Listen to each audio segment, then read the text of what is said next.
रहेंगे।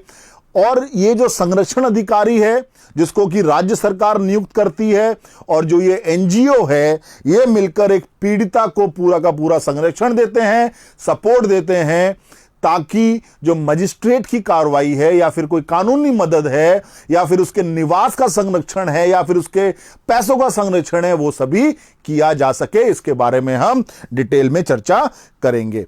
तो जैसा कि मैंने आपको बताया कि ये एक्ट जो है एक सिविल लॉ है, ना कि एक क्रिमिनल लॉ। और इस एक्ट के अंदर घरेलू हिंसा को या घरेलू शब्द या डोमेस्टिक शब्द जो है उसको एक व्यापक डेफिनेशन दी गई, उसको एक विस्तारित डेफिनेशन दी गई, जहां पर बताया गया कि घरेलू शब्द का मतलब क्या है और घरेलू हिंसा का मतलब क्या है। यह भी समझ लेते हैं हम। तो चलिए, जैसा कि मैंने आपको बताया, ये एक सिविल लॉ है, आपको याद रखना है।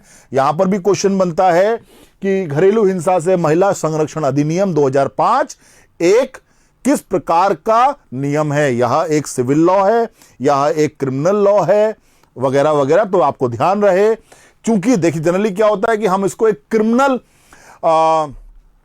एक्ट के रूप में पढ़ते हैं, समझते हैं कि भैया अगर ऐसा करोगे तो सजा मिल जाएगी। नहीं, मुख्य तौर पर ये एक प्रोटेक्शन ऑर्डर है। मुख्य तौर पर ये एक प्रोटेक्शन ऑर्डर है, जहां पर संरक्षण और बचाव जो है इसका एक मुख्य उद्देश्य है। तो आपको ये याद रखना है।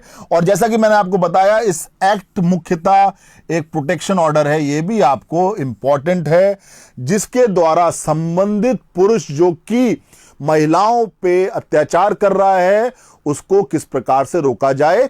चलिए आगे बढ़ते हैं, इसके बारे में और डिटेल्स हम जानकारी लेते हैं। उम्मीद है आपको चीजें समझ में आ रही होंगी। घरेलू हिंसा के दायरों में पति या फिर परिवार का कोई भी अन्य सदस्य। अब एक चीज इंपॉर्टेंट और है, आईपीसी की धारा 498 अल्फा, राइट, जो कि दहेज प्रथा के मामले में, जो दहेज के मामले में एक महिला कंप्लेंट करती है, ये उससे अलग है, राइट।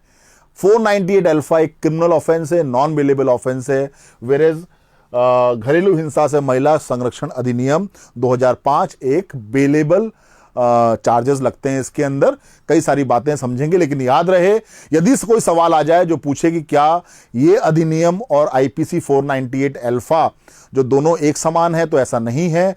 वो एक सिविल ऑफेंस एक्ट है और ये एक क्रिमिनल ऑफेंस एक्ट है। तो आपको ये चीज याद रखनी है, राइट। फिलहाल इस पे और जो बातें करें, इस नियम के अनुसार घरेलू शब्द को, जैसा कि मैंने आपको बताया कि घरेलू या फिर डोमेस्टिक शब्द को व्यापक कर दिया